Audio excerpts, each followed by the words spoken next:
Sonic students, क्या हाल है आप सबके? खैरियत से हैं? ठीक ठाक हैं? बेटा, लास्ट टाइम हमने क्वाइन की कंडीशन की थी, ठीक है ना? अब हम मूव कर रहे हैं अपने नेक्स्ट टॉपिक के ऊपर, जो है for the condition of dice. ठीक है, तो स्क्रीन शेयर करता हूँ आपके सामने। डाइस की कंडीशन के लिए बेटा जो हम टॉपिक करेंगे कि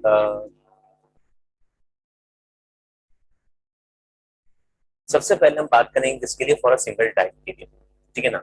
सबसे पहले काम किसके लिए होगा? फॉर अ सिंगल डाई के लिए। तो जब डाई के लिए काम करेंगे उसके बाद फिर हम दो डाई पे आएंगे। तो इसका मतलब उसको बोलते हैं डाइस। एक जो हो उसको बोलते हैं डाई, और अगर एक से ज्यादा हो, दो हो, तो उसको बोलते हैं पेयर ऑफ डाई, जिसको हम बोलते हैं डाइस। ठीक है ना? तो सबसे पहले हम बात करें किसके लिए? फॉर अ सिंगल डाई के लिए। डाई के लिए सैंपल स्पेस निकालने का फॉर्मूला है 6 की पावर n। 6 की पावर n, ठीक है ना? तो 6 की पावर n फॉर्मूला आ गया। कितना डाई है भाई? सिंगल डाई है। n की वैल्यू कितनी हो गई? 1 हो गई, ठीक है ना? तो 6 की पावर 1 कितना हो गया? 6 हो गया। जब एक डाई को आप थ्रो करते हो तो क्या क्या पॉसिबिलिटी है? अब पॉसिबिलिटी क्या क्या है? 1 भी आ सकता है, 2 भी आ सकता है, 3 भी आ सकता है, 4 भी आ सकता है, 5 भी आ सकता है, 6 भी आ सकता है। ये वो सारी पॉसिबिलिटीज हैं जो एक डाई को थ्रो करने में आती है, ठीक है ना? ये समझो कि ये जो है ना डॉट्स हैं, डाई के ऊपर क्या होते हैं? डॉट्स होते हैं ना।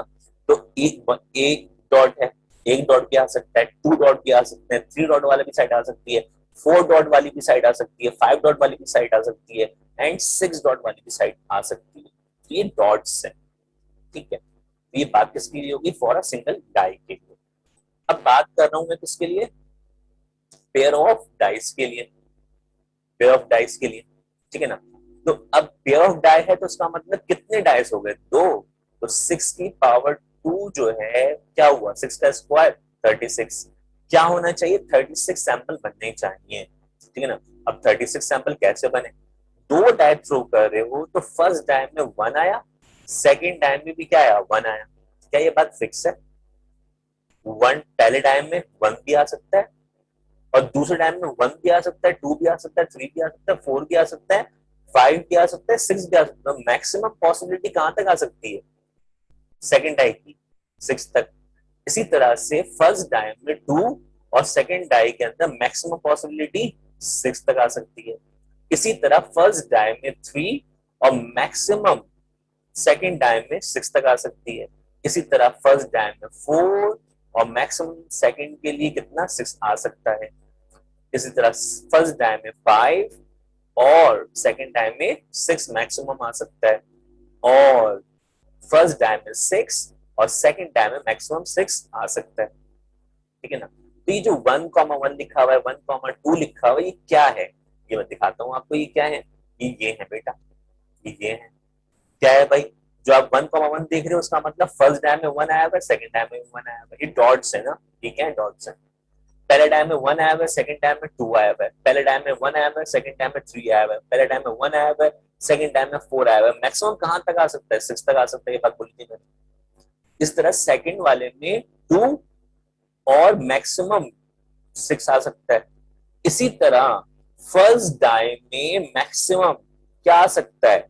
6 आ सकता है, और सेकंड डाई में मैक्सिमम क्या आ सकता है? 6 आ सकता है, ठीक है ना?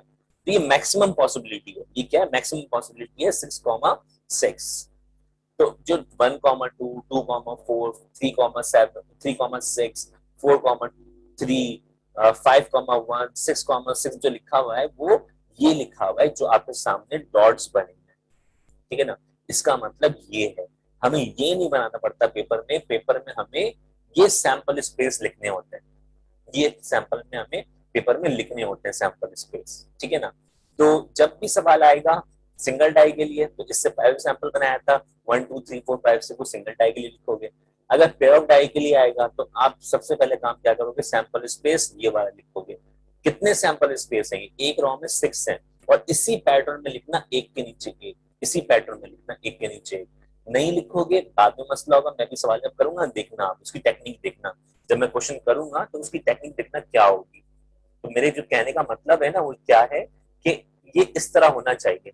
दिखने में आपको क्या लगे? कॉलम वाइज लगे। दिखने में क्या लगे? कॉलम वाइज लगे।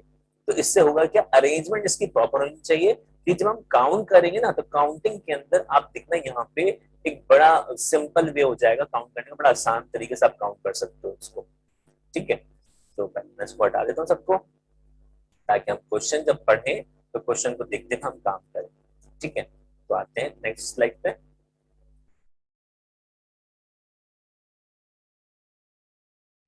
जी भाई, अब क्वेश्चन आ गया आपके पास। क्वेश्चन जब आपके पास आया तो आपने कहा if a pair of die is rolled once, यानी एक डाई है और उसको थ्रो कर रहे हैं वन, इसका मतलब क्या हो गया, टोटल पॉसिबल आउटकम जो है वो कितने आने चाहिए, वो कितने आने चाहिए, आप मुझे बताएं। 6 आने चाहिए, शाबाश। ठीक है ना। अब जब सिंगल डाई के लिए बारे में बात कर रहे हैं तो सिंगल डाई के हिसाब से काम करते हैं। देखो बेटा क्या हो रहा है,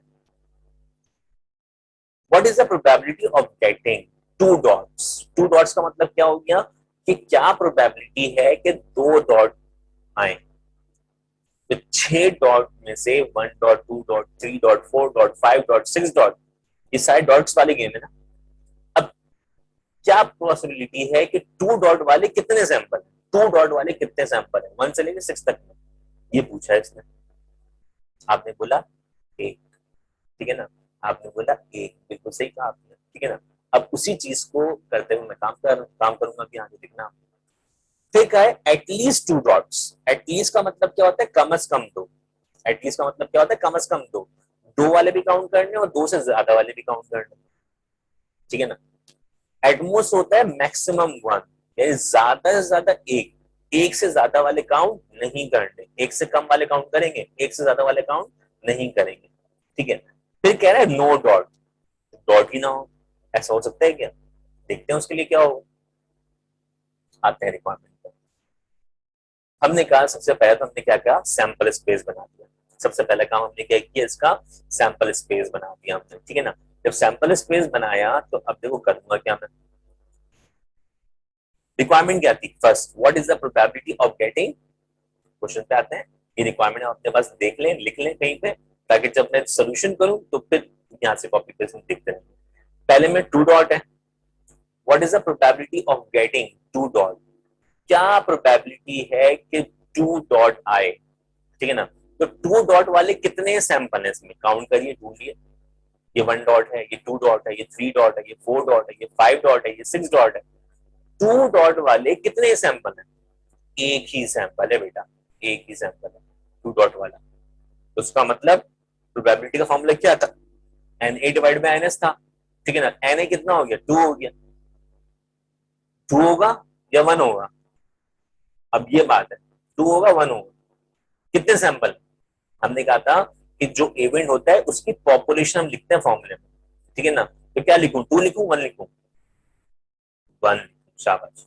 क्या हो जाएगा, एन ए की जगह पे 1 आ गया और एन एस की जगह पे क्या आ गया, 6 आ गया। अब इसको डिवाइड कर दीजिए, डिवाइड करने के बाद आंसर जो आए वो लिख दीजिएगा आप यहाँ पे। ठीक है।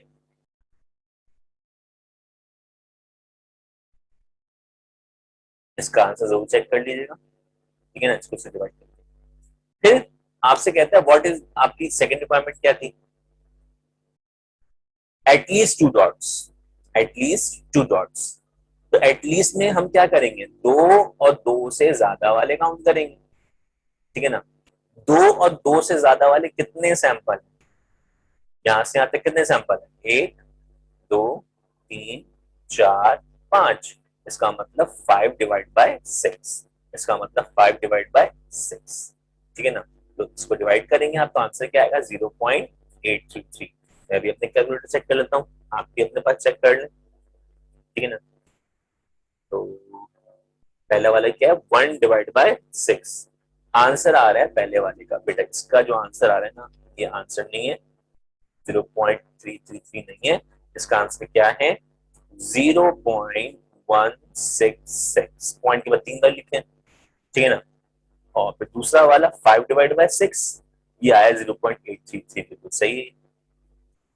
ठीक है ना। तो ये वाला जो आंसर है फर्स्ट का, इसका आंसर क्या आ रहा है, 0.166। डन हो गया, दोनों रिक्वायरमेंट डन हो गई। अब थर्ड रिक्वायरमेंट क्या है बेटा, थर्ड रिक्वायरमेंट क्या है, एटमोस्ट 1 डॉट था ना, क्या था, एटमोस्ट 1 डॉट था, एटमोस्ट 1 डॉट। तो ज्यादा से ज्यादा एक डॉट वाले, ज्यादा से ज्यादा एक डॉट वाला, एक से ज्यादा वाला काउंट नहीं करना है, एक और एक से कम वाला काउंट करना है। तो भाई एक वाला तो एक ही है, इससे कम तो है ही नहीं कोई। तो इसका मतलब थर्ड रिक्वायरमेंट के लिए क्या हो जाएगा, d a is equal to क्या होगा, 1/6 होगा, 1/6 होगा, क्योंकि एक ही सैंपल है जो कि 1 है, मैक्सिमम 1 बोल रहा है, एक से ज्यादा वाला काउंट नहीं करना है। तो 1 डिवाइड बाई क्या हो जाएगा, 6 हो जाएगा। तो 1/6 करोगे तो आंसर यही आएगा, 0 आपका आंसर यही आएगा 0.166। ये आपका क्या आ जाएगा, ये आपका प्रोबेबिलिटी आ जाएगी आपकी। ठीक है, तो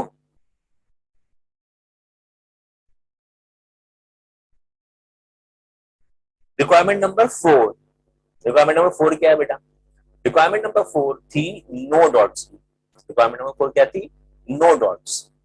कितने सैंपल ऐसे हैं जो नो डॉट्स के, डॉट्स है ही नहीं, ऐसे कितने सैंपल हैं, कोई सैंपल है ऐसा, नहीं, कोई सैंपल नहीं है। तो इसको जीरो नहीं लिखेंगे, इसको नल सेट लिखेंगे। कोई भी सेट ऐसा नहीं, कोई भी सेट ऐसा नहीं है, उसको क्या लिखेंगे, नल सेट लिखेंगे। याद रखना, नल सेट की प्रोबेबिलिटी जीरो होती है, नल सेट की प्रोबेबिलिटी क्या होती है बेटा, जीरो होती है। ठीक है ना, तो यहाँ पे हमने जीरो डिवाइड बाय, गलती से 0/6 मत लिख देना, हालांकि 0/6 जीरो ही आएगा, लेकिन जो प्रोबेबिलिटी में काम होता है ना, प्रोबेबिलिटी के अंदर कोई सेट अगर नहीं आता तो उसको हम नल सेट कहते हैं। तो यहाँ पे नल सेट डिवाइड बाय 6 नहीं लिखेंगे, यहाँ पे हम लिखेंगे नल सेट, और नल सेट की प्रोबेबिलिटी क्या होती है, जीरो होती है। ये हो गया बेटा आपका आंसर। ये किसके लिए हो गया, ये सिंगल टाइप के लिए हो गया।